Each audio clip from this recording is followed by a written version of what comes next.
So first of all, let me take this opportunity to welcome everyone, and I want to thank you all for joining us this evening. I want to give a very special thanks to our caucus members, and at this time, I'd like to take this opportunity to introduce them individually. Today, joining us on this call right now is Senate President Pro Temp Senator Teresa Ruiz from the 29th District.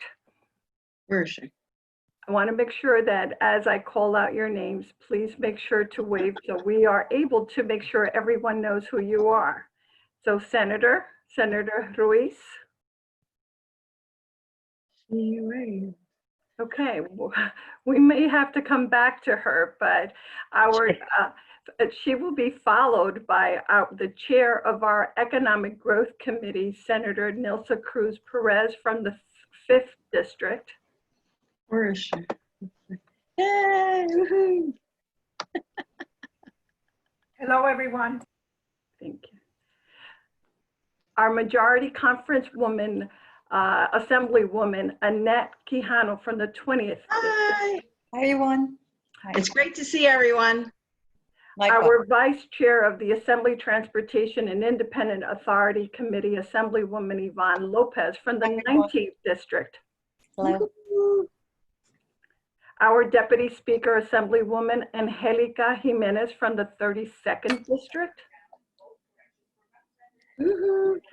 Chair of our Assembly Budget Committee, Assemblywoman Ileana Pinto Marin from the 32nd District. I'm sorry, from the 29th District. Let me make sure I get that correct. Forgive me, Assemblywoman, Madam Chair. Vice Chair of our Assembly Law and Public Safety Committee, Assemblywoman Annette Chaparro from the 33rd District. Presente. And Chair of our Assembly Women and Children Committee, Assemblywoman Gabriela Mosquero from the 4th District. And Assemblyman Pedro Mejia from the 32nd District. Those are all our New Jersey Legislative Latino Caucus members, and I want to just once again thank them for their participation and all the work that we do together as one. At this time, I would like to also extend the utmost gratitude to Tim Sullivan, the CEO of the New Jersey Economic Development Authority, for taking the time to be with us all today and to speak on the crucial programs for the small businesses of New Jersey. From the $50 million, $15 million have been set aside for minority-owned businesses who are really the lifeline for all of our local small businesses across the state. We were all taken by surprise when this virus swept through our communities. None of us knew how long it would last or the social damage that it would eventually cause. Many of us have lost a loved one, a friend, or a family member. Even more of us have people in our lives who've lost their jobs or saw their hours drastically reduced. The fact is, we still don't know the full extent of the pandemic's effect. But while we are all feeling the stress of uncertainty, none of us feel it more intensely than the small business owners. That is why this program is so important, and I am glad to have all of us gather here today to discuss the intricacies of it. I want you all to be able to have your I's dotted and your T's crossed when the program goes live next week, next Tuesday on June 9th. So with that being said, let me just say I'm very pleased to introduce Tim Sullivan, the CEO of the New Jersey Economic Development Authority. The NJEDA has been central, truly central to New Jersey's coronavirus response, providing assistance to businesses in need with a particular focus on minority, women, and the LGBTQ-owned businesses that has been hit particularly hard by the coronavirus outbreak. These businesses provide crucial services to our community and our employers that help to bring stability to economically marginalized communities. Yet, Black and Brown and women entrepreneurs often cannot access funding even when the economy is booming. This is why the work of NJEDA and his team is so critical during these unprecedented times, but at all times, not just on this time, but at all times. I am proud to work with Tim and his team to help more businesses across, more business owners access this program and other programs as well, and receive other assistance. Please be sure to stay with us until the end of Tim's presentation, where you will be able to, I'm sorry. Please be sure to be able to stay until the very end of this program, where we will have Tim's presentation and you'll have the opportunity to write your questions in your chat box. So the team behind this all will help to ensure that your questions are going to be answered and that we will have the opportunity to get to everyone as much as possible. With that being said, let me now introduce to you Tim Sullivan, our Executive Director, CEO of the NJEDA. Tim?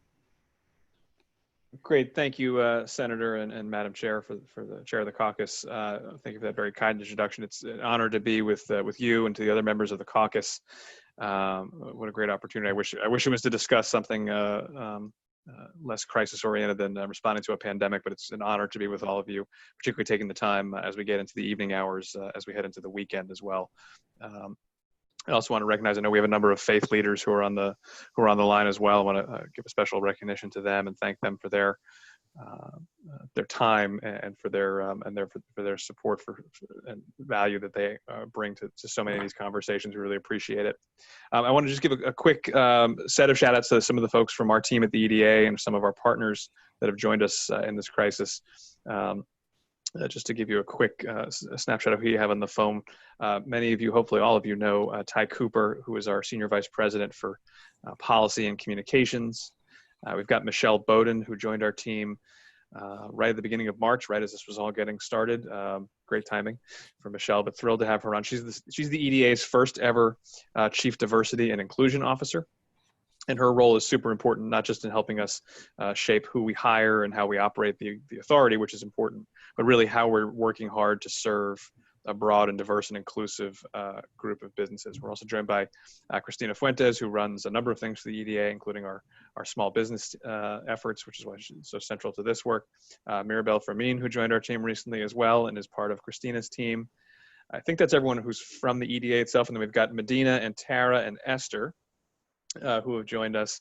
We're working with 3 firms all across the state, each of which are one or more of minority, women, or LGBT owned marketing and outreach firms, marketing and PR firms. Tara Dedell and her team, City equals Medina. Get my ordering confused there. I'm sorry, Medina. And 360 PR out of Camden.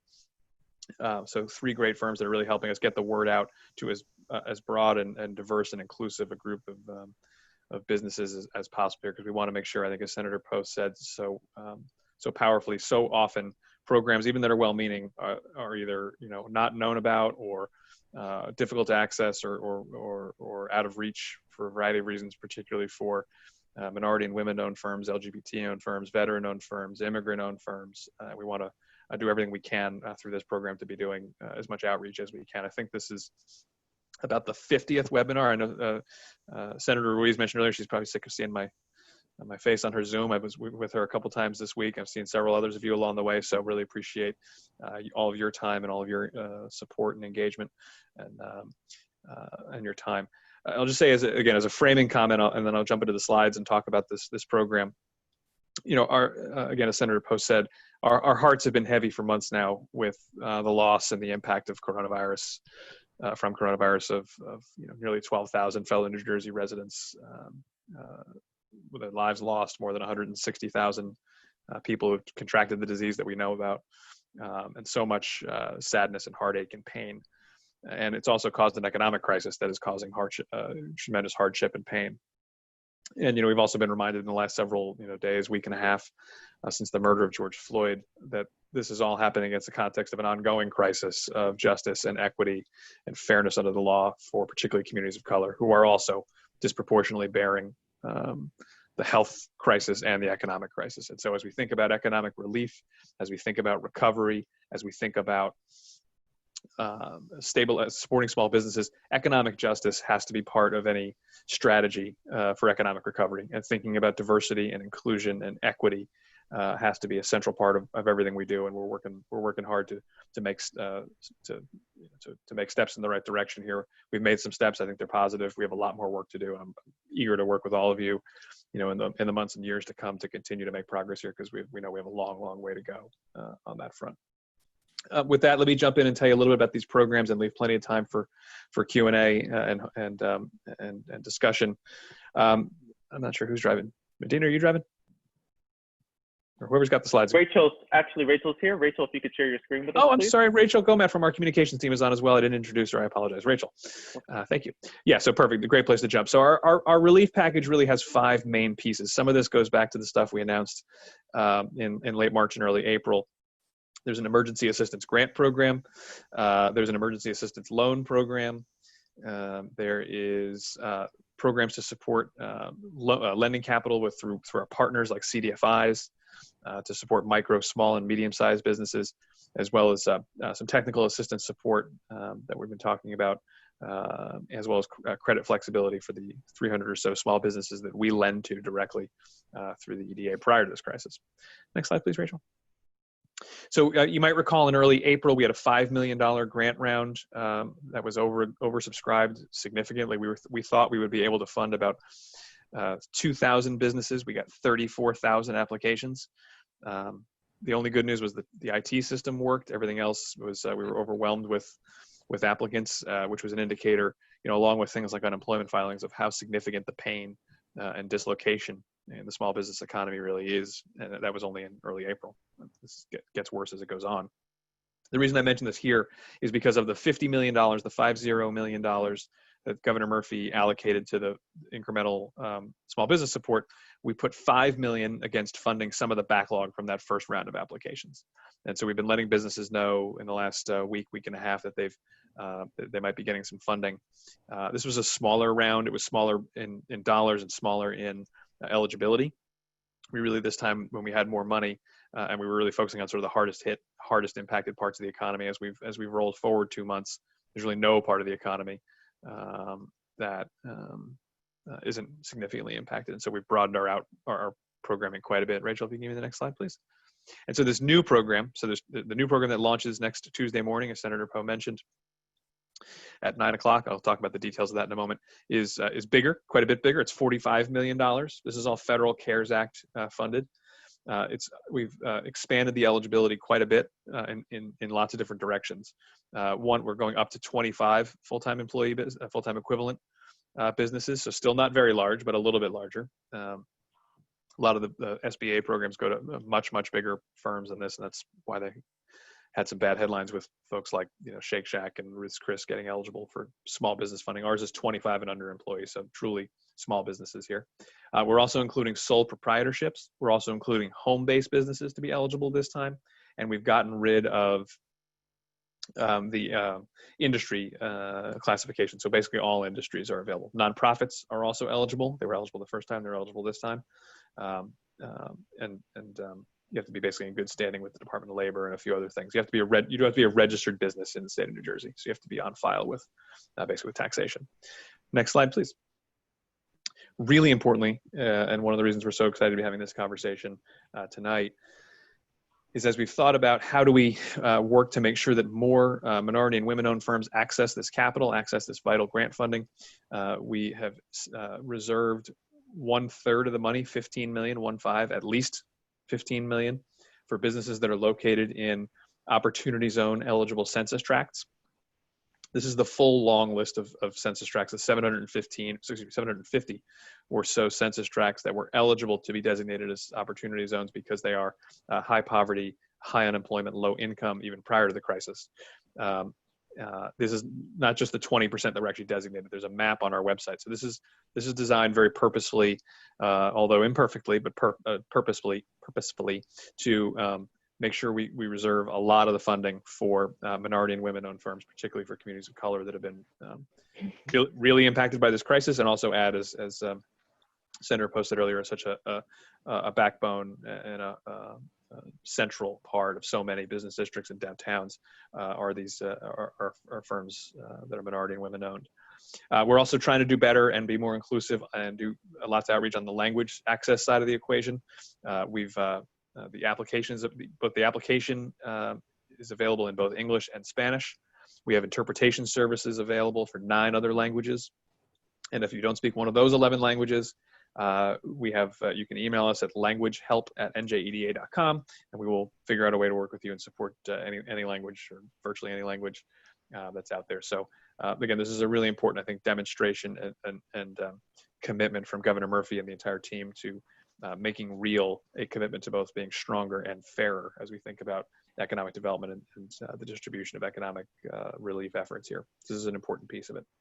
As I mentioned earlier, we also brought on, next slide, please, Rachel. We brought on 3 firms. We're doing lots of outreach, not just in English and not just through the sort of traditional press channels that we engage with. It's been a really important part of our strategy. We're doing, these are just a snapshot of some of the flyers that are in lots of languages. Next slide, please. This is a snapshot of some of the social media we've been doing. This one happens to be in Spanish, making sure we're targeting and reaching out not just in English, but in Spanish as well. If you'd like copies of this, we can get this to your office. I think we might have sent some of this already. If you want to share this with your networks to the members of the caucus. So again, trying to do all we can to reach out and to provide as much availability and awareness of these programs. Next slide, please, Rachel. So really quickly, I'm going to do a quick review of the application just so folks who are considering applying know what they might need to have together. The application will open at 9 o'clock on Tuesday. Last Tuesday, 4 days ago, whatever it is, we published a sample version of the application on our website, both in English and Spanish, so that every question that's going to be on the test, you know in advance. It's an open book test. We want everyone to get 100. That's available at cv, as in coronavirus.business.nj.gov. Again, you can look that up. You can I would encourage people to do that if you're planning to apply. Don't wake up Tuesday morning and just try your best. I would do the homework in advance. You'll need some basic information. This is meant to be pretty easy and straightforward. One important piece of information: if you're a small business or a nonprofit and you've gotten government assistance through this crisis, either from EDA stuff or SBA stuff, that does not disqualify you, but you're going to need to tell us about it so we make sure there's not an overlap of benefits. I'll talk more about that in a moment. And then you're going to need to know the basics of your business's legal name, what kind of entity you are, tax ID number, your head count, and then your revenues as well from March to May of 2020 and 2019. That's how you're going to demonstrate that you've got COVID impact. I'll talk about that more in a moment. Next slide, please. So again, if you can see in the small little bubbles on this picture, there's only 9 sort of parts of this application, and one of them is this welcome tab. It's all pretty straightforward and pretty easy. I'll click through just some screenshots just so you see what you can expect when you open the application or open the sample. Again, this is all posted live at it's all posted right now at cv.business.nj.gov. Next slide, please. So the first part is just basic contact information, name, business address, and email address so we can follow up with you, that kind of stuff. You don't need to tell us if you're in an opportunity zone. When you enter the address, the system will check and it will determine whether you're in the right census tracts for the purposes of the 15 million that's reserved. Next slide, please. Some basics on your business, what kind of entity, what kind of business entity you are, what year you were established, some employee information, your tax ID number. You can self-identify as small business, minority, woman, veteran, disabled, owned. Next slide, please. We're going to ask about your NAICS code, which is, if you don't know it, on the next slide, Rachel, you can look it up.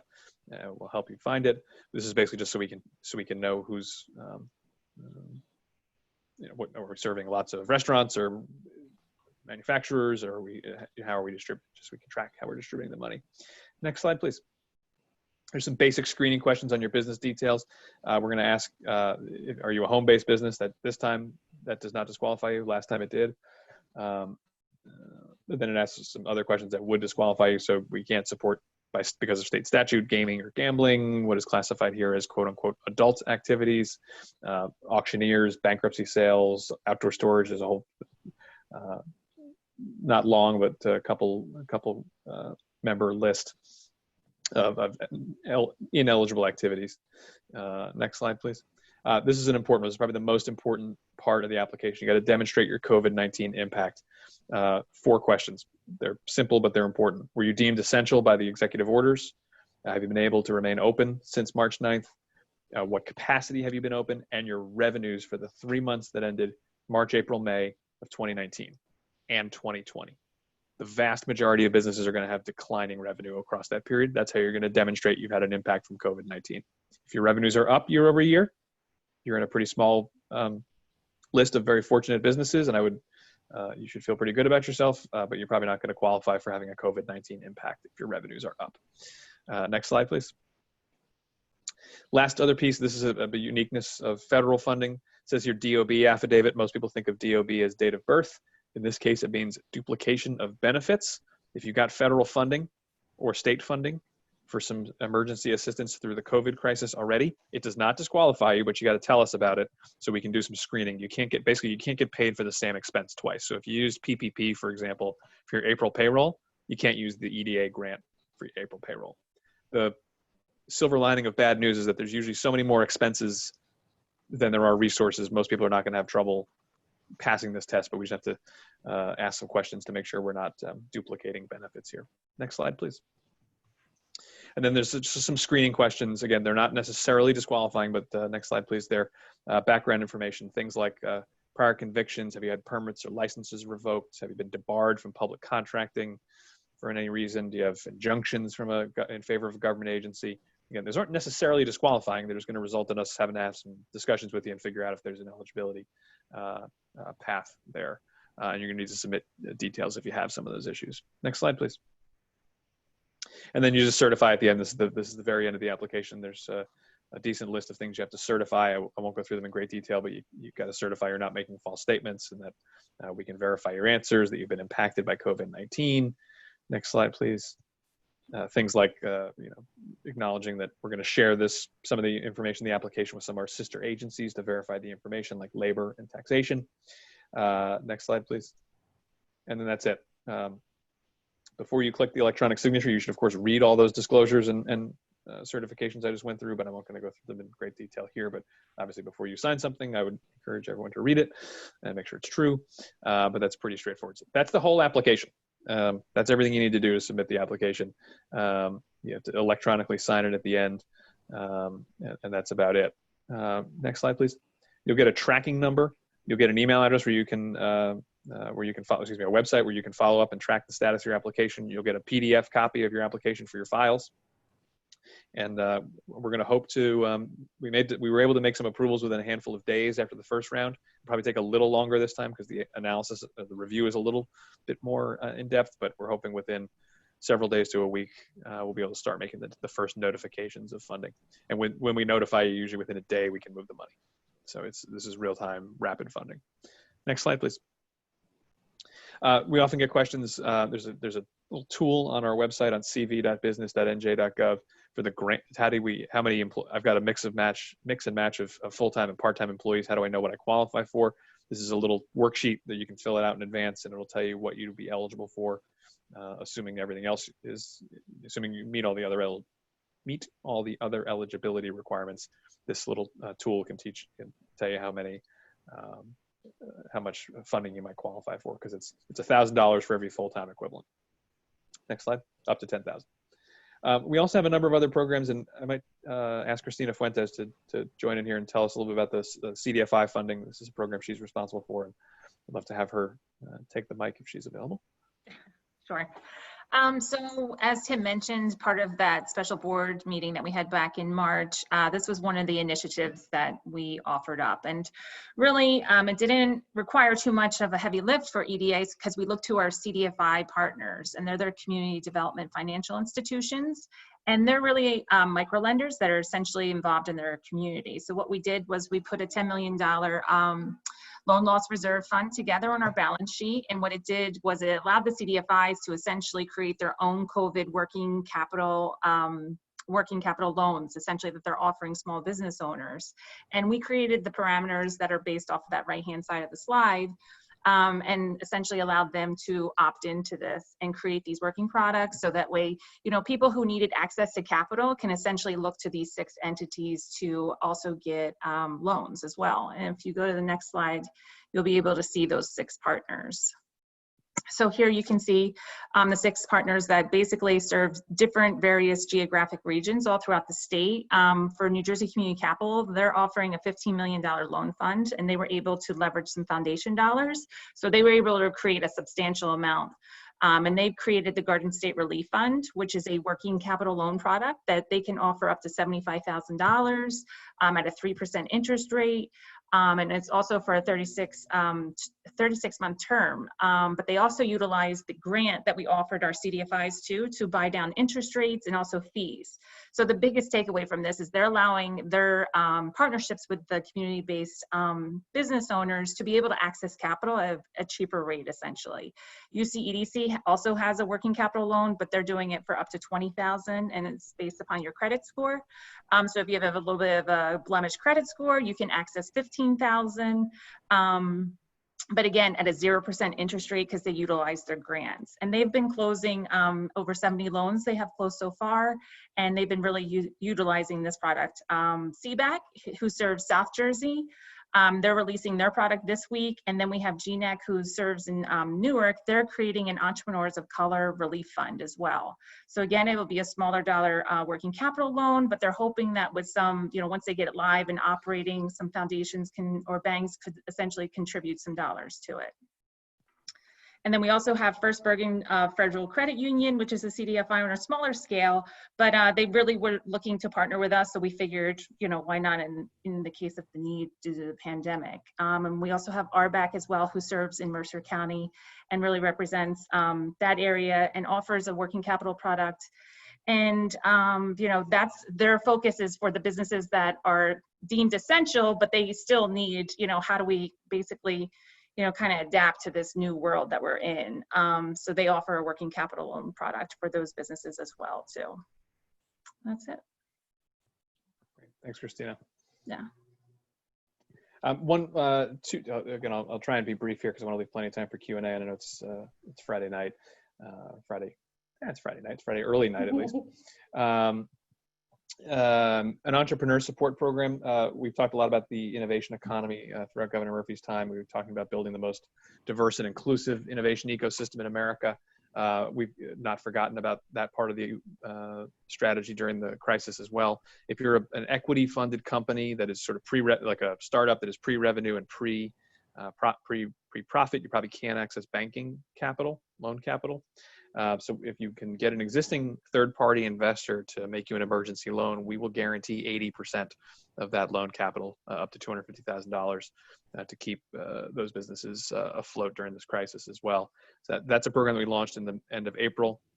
It's been popular, but not oversubscribed. We're still taking applications. That's also on cv.business.nj.gov. I would encourage folks to check that out as well. Next slide, please.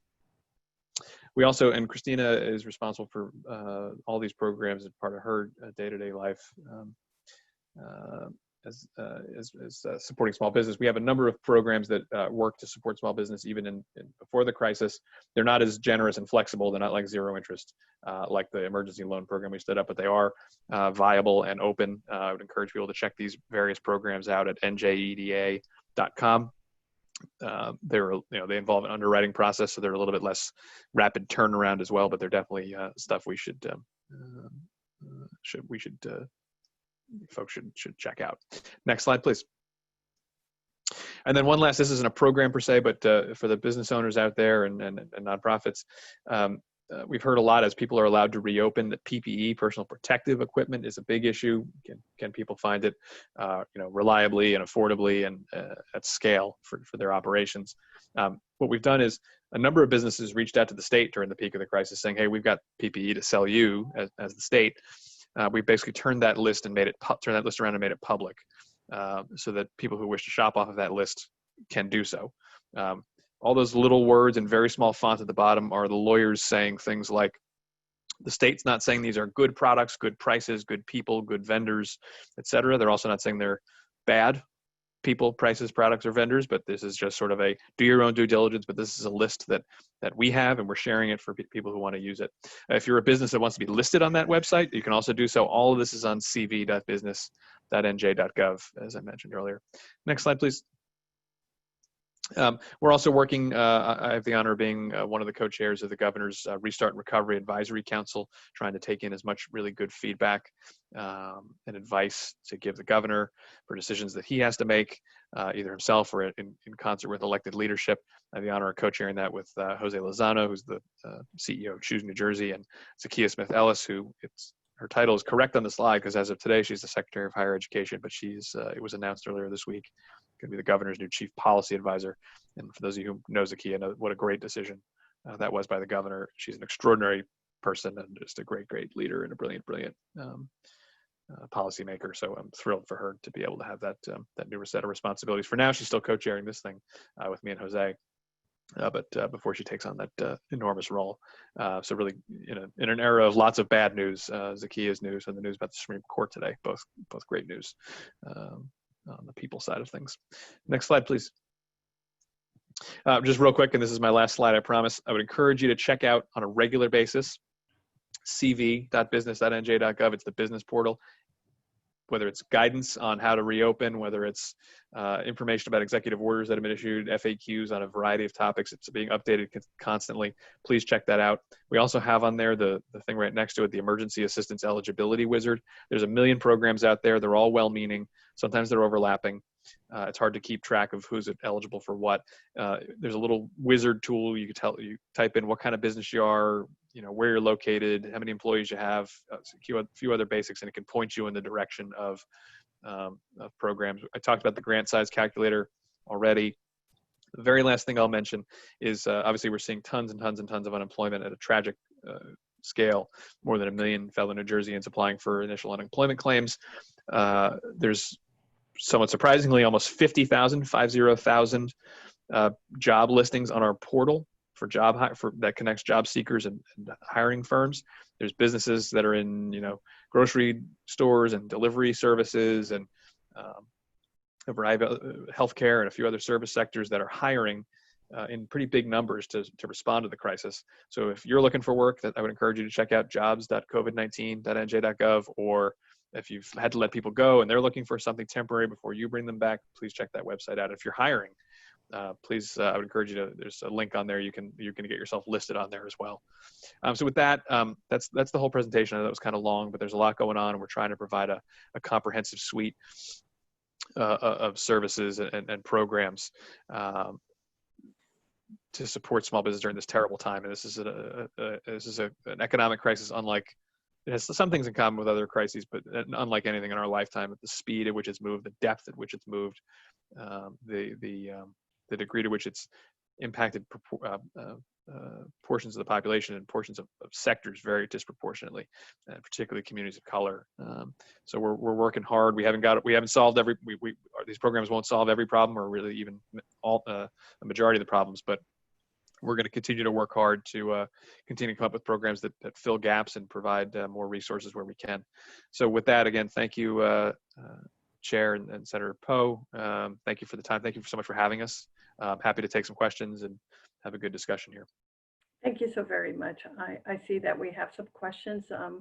How are we doing this, Medina? Do we have? So we have some of the first questions that were provided by all of the members, and then after that, I will be going into the chat to get it. So for those who are on, we have Esther from the Tower Dell Group filtering on your questions. You can put them right into the chat. But I would love to take the opportunity to ask the member questions, if you'd allow me to, Senator Poe. Absolutely. Absolutely. Perfect. Thank you. So, Tim, you must be sick of me. I hope Senator Ruiz is not sick of us, but you must be, you definitely are sick of me. No way. So, some of the questions that have been posed are, let's start with the first question, which is, can immigrant business owners who may be undocumented apply for this grant funding? So just asking our members, for those who are there, just to mute your mics so that any background. Yeah. So the application doesn't ask any questions about immigration status. That being said, the business does have to be registered in the state of New Jersey and has to have a federal tax ID number. But we don't ask any questions about immigration. This application does not ask questions about immigration status. Very big differentiator there, right, Tim? Because it does allow for the business to be observed by the EDA. Yes. So, which leads us in, are there any small businesses that won't be eligible for the funding? Because I know there are some notations there. But very few. Almost all small businesses are going to be eligible. It has to be under 25 employees. There are a few things that are known as adult-oriented businesses, or sometimes called sin businesses. No judgment from me. I know we have some faith leaders on. I'll let them decide that stuff. But those are not eligible by state statute. There are some things like short-term sale pawn shops. I'm trying to think of a nice way to say pawn shops aren't eligible. There's a few things that are by state statute not eligible. Auction sites, for example, are not eligible. Understood. I would now like to allow the members of the Latino Legislative Caucus to open up for questions on their own. If you could just let the audience that's viewing, if you just state your name for them just in case. Would anybody like to ask the question of Tim now?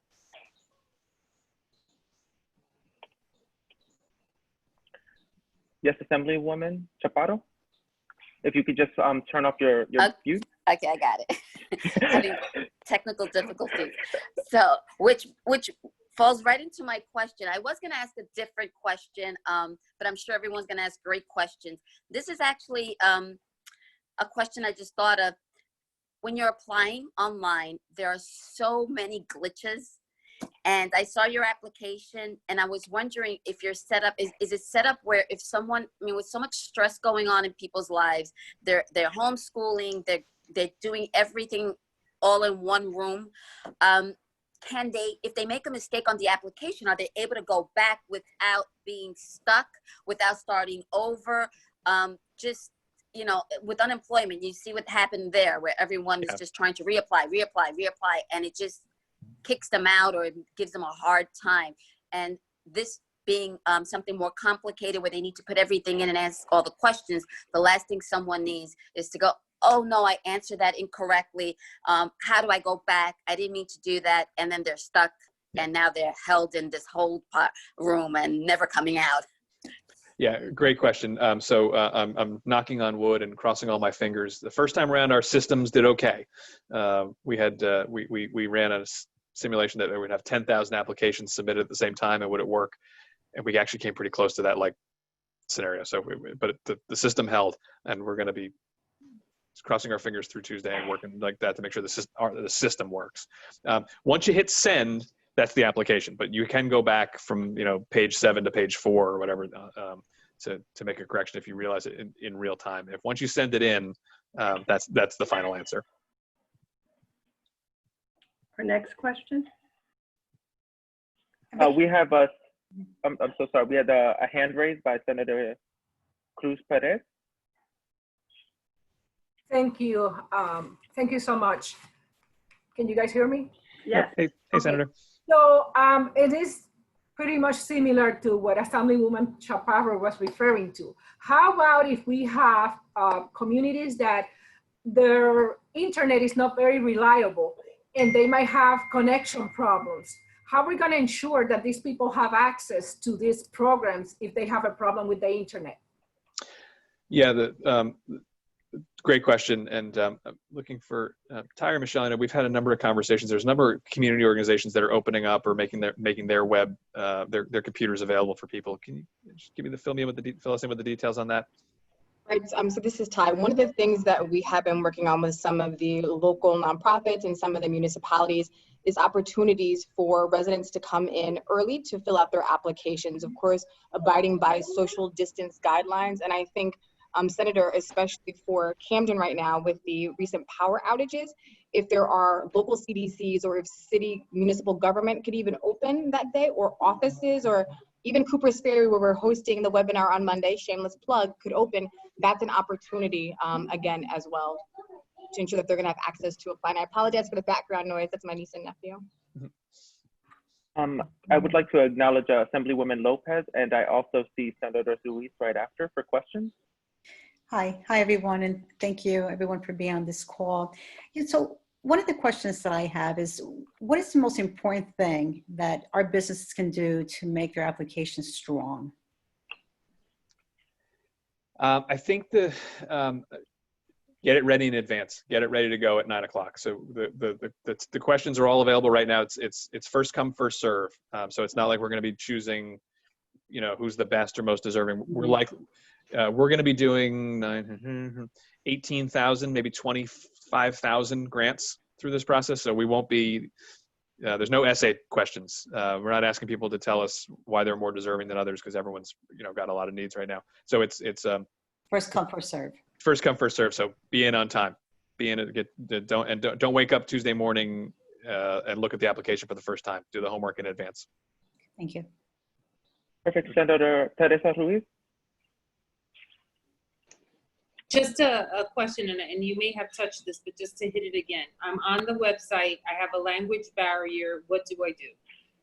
So depending on which language barrier, so everything should be up there in Spanish, and everything should be up there in English.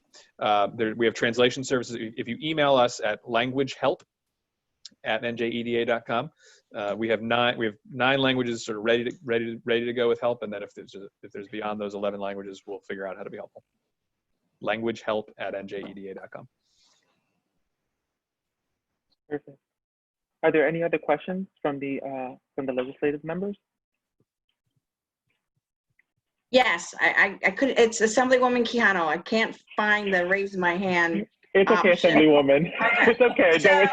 You tried to do the rules. I appreciate you. I do try, and then I'm like, I'm just gonna unmute. Okay. So what I needed to know from Tim is, once people are applying, as they apply, does the dollar amount start diminishing, or? Because someone might want to apply for the max and they're not going to get the max. So how do you know when you're going to run out of money? If it's like the last time around, we're going to run out before lunchtime on the first day. This time maybe we'll make it to dinner time. We are likely to run out of money. So that's that plays more into it. People should apply for the max because it's a formula. It's how many employees they have. I can't imagine anyone would ask for less. Hi. We have to watch that on the approval side. That's why we can't hit yes right away. We've got to make sure we're not saying yes to more than we have money for. So that's why the reviews take a little bit of time, because some of them are more complicated than others. Some of them are straightforward, but if you got PPP, or if you had some of those questions you said yes to on issues with the state before, again, they're not disqualifying. They just take a little time to sort through. So that's why we have to watch. That's why the approvals aren't kind of automatic. All right, so are you gonna put a note on the computer? We're done?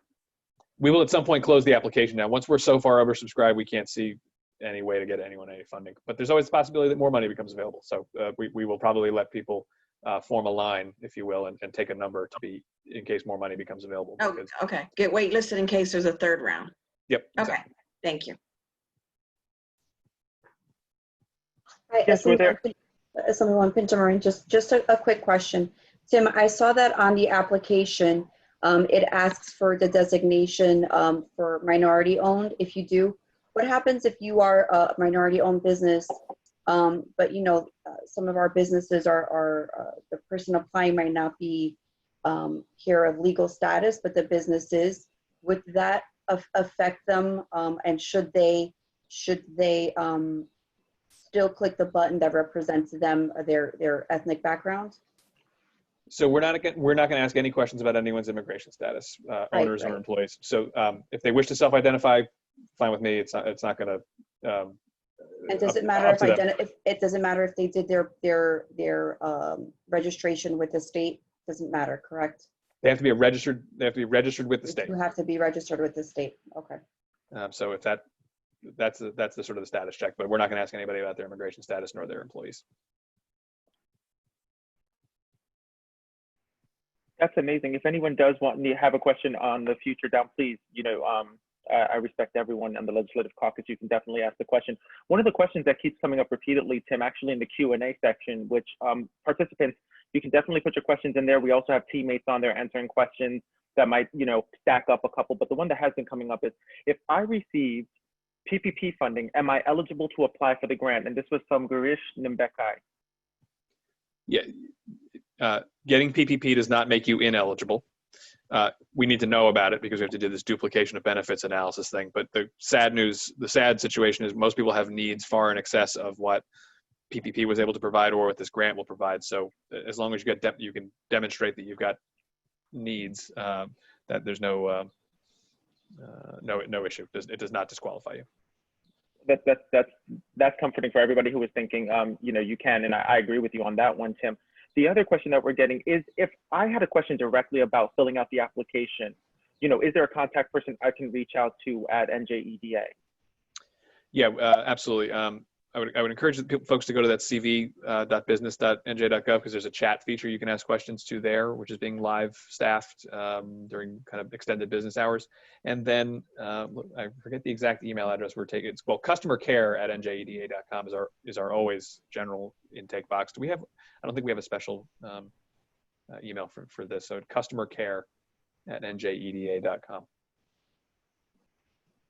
Really great on that. The other one that also people are wondering about, and I think this one you've gotten at every webinar, you're upwards of 30, you're an Olympian at this point on the webinar side. Can people receive the slides? Can they find a place to find the sample application? So the sample application for sure is on CV as in business.nj.gov. Slides, feel free to share, please, if the caucus wishes to share them with whoever signed up. That's fine. Perfect. The other one by Denise Ortiz is that's very thankful for the information that you're providing to them. So giving you and the team a heads up on that, is that they applied for the previous small business emergency grant on April 3rd. They were told they'd be sent more information, but they haven't received any information right now. Can they reapply this time around? So they can reapply. You were supposed to have gotten several emails, so maybe that we should follow up offline. Make sure we grab the contact information for that person, because we notified everyone that they were either on the wait list and potentially getting money from that additional $5 million, or not going to, and should apply for round 2. So to be safe, I'd apply for round 2. But in the meantime, if one of my colleagues can follow up with that person to make sure we get him or her a status. Perfect. We handed Denise Ortiz, we've handed her question right over to the team right now, Tim, in real time. Another quick fire question, it's almost rapid fire at this point, is do churches qualify? If they have a nonprofit, generally, if they pass the First Amendment test question that is usually asked for for public money. So a community center that is attached to a church, absolutely. If it's a registered nonprofit, yes. The other one that's been coming out is, small business owners complain that when they try to apply for federal grant or help, everything is gone and there are no more funds. There's no money available.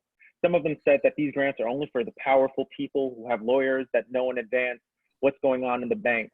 What's the difference that you find now, Tim? Well, a couple of things. So one, we're trying really hard to do as much outreach as we can.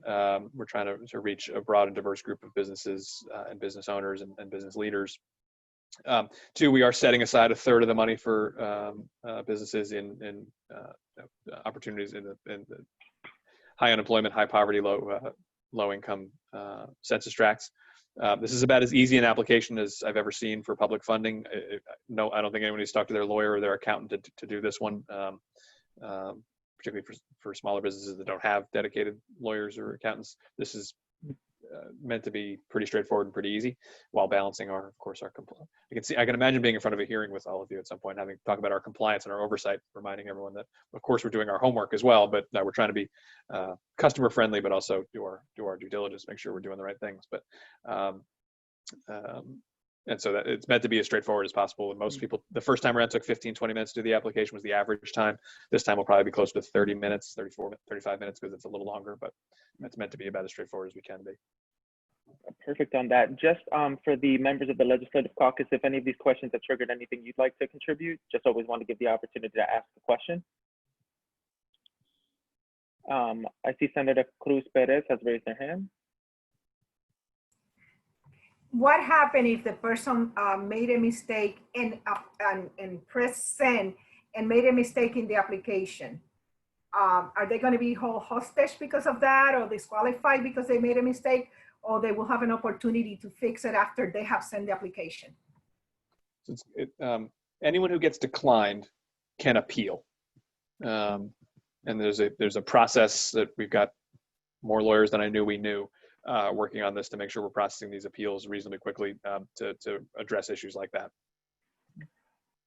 One of the other ones, one of the other questions that came up, just to throw in there, is if I have a small business but have not applied for my tax ID number, but I'm collecting unemployment, am I still eligible? Probably not. I'm sorry to say, if you don't have a tax ID number, you're probably not eligible. But hopefully you're doing okay on the unemployment side. Perfect. Another good differentiator that's coming up is a UEZ zone considered an opportunity zone, Tim? Not automatically. Many of them are. There's a pretty good overlap there, but it's not 100%. So I would check. There's that map. Again, is it cv.business.nj.gov? I would encourage you to check that out. Many UEZs are in opportunity zones, but not all of them.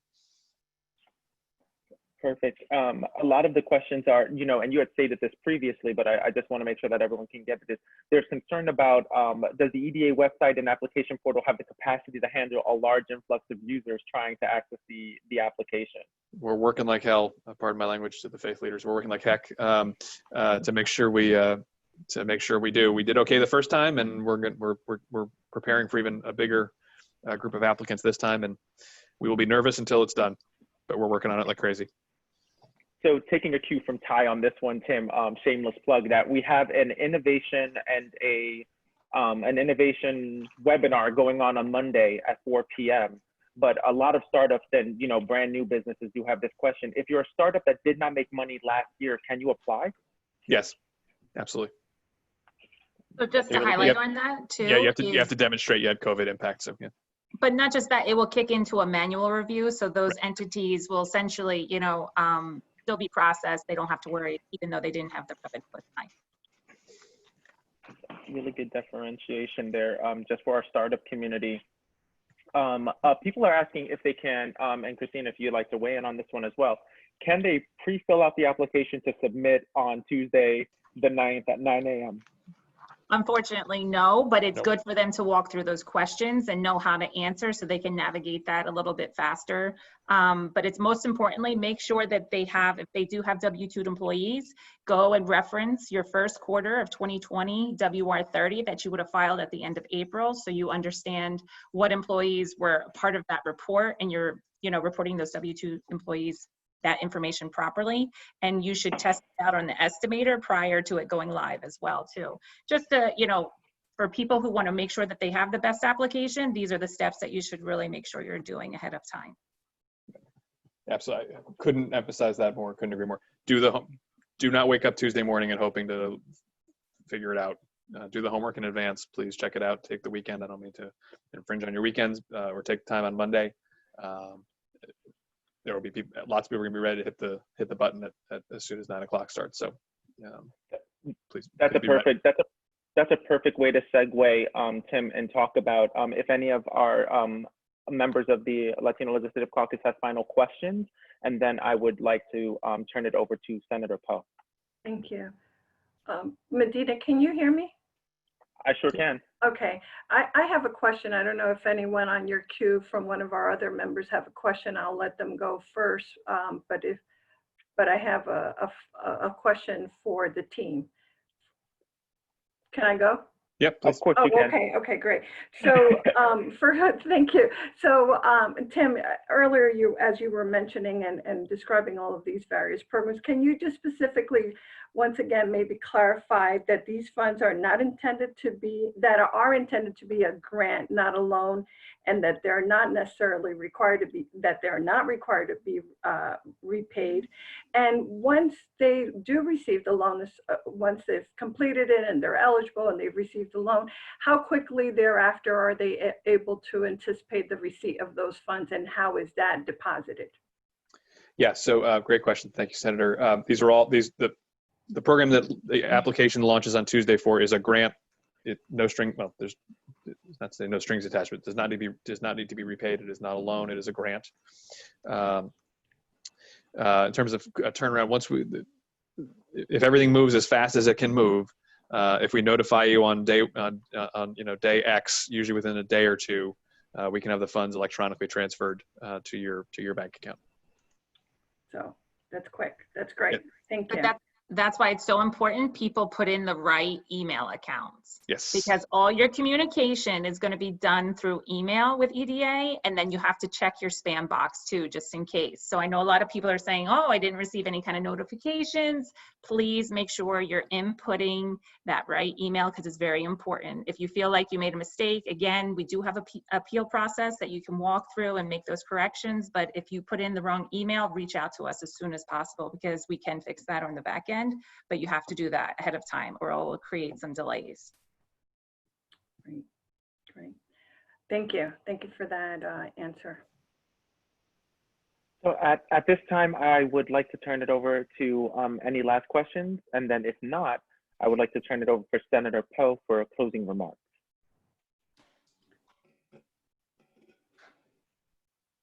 Oh, as I say at Rutgers classroom, silence is compliance. This is the closest I'm ever going to feel to being like a TV host. So I thank you, Senator Poe, and the Latino Legislative Caucus for allowing me to field these questions, and to the NJEDA for empowering diversity in their efforts to get us this grant program. Senator Poe, if you'd like to make closing remarks.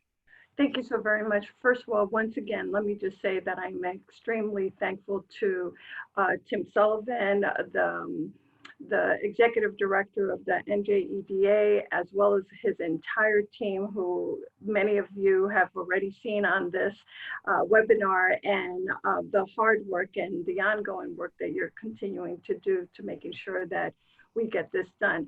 I want to thank all the participants. We had a great turnout for this webinar. I'm really very happy that we were able to provide this information to our community, to all of our Latino community and beyond, because I know that we had other folks who registered as well. Please, as a matter of, and most especially, before I go on to just end my comments, let me just also thank to all our members of the Latino Legislative Caucus, because it is through their advocacy, through their hard work, that I know we're trying to do everything we can for our constituents all throughout the state of New Jersey, and we want to continue to make sure that we get this information to them. So thank you for your involvement in being part of the success of this particular webinar conference session. Let me just make a last minute plea to all of those that are on this session, that there are a couple of things to take away, and repeating things are very important, because it tends to, once you repeat the message, hopefully people will understand the importance of that. What I ask that you please take into account some of the information that's been provided. Important piece was, don't wait until Tuesday. Start looking at the application, start going through the questions, go through a trial run to making sure that you have the ability to be able to have all that information available, and have that ready in place, so that come 9 o'clock in the morning on Tuesday morning, all you have to do is make sure that that information is correct and send it in, so that at least you'll have that right away. First come, first serve, and we want to make sure that our communities out there that are hit the hardest and and who are in such desperate need are able to get the kind of service that we know will be helpful to you, to your families, and to your community. So please feel free to just take that into account. If you have any additional information, just don't hesitate to send that information to the NJEDA website that has been continuously indicated during this chat conference period. With that, I thank you all for joining us. God bless you. And just for our members that are on this chat, I just want to say just a couple of words in Spanish just to let them know that any information or questions that they have, I know that NJEDA has staff that's available to be able to respond to those questions in Spanish. So if you didn't get a chance to ask your question, or if there's something that you have that has to be, that you have in mind that you'd like to make sure that gets clarified, make yourself available either through any one of your legislators or certainly through NJEDA. So para todas las personas que hablan en español, por favor, no dejen de mandar sus preguntas en español. En la oficina de NJEDA está disponible para querer ayudar a cada uno de ustedes. Por favor, no se olviden, este martes, junio 9, a las 9 de la mañana tiene que mandar su aplicación para que pueda ser recognized. With that, thank you, Medina. Thank you, Tim Sullivan, for all of your time. And thank you to all of you. Good night, everybody. Thank you so much. Be safe, be well, be healthy. Thank you.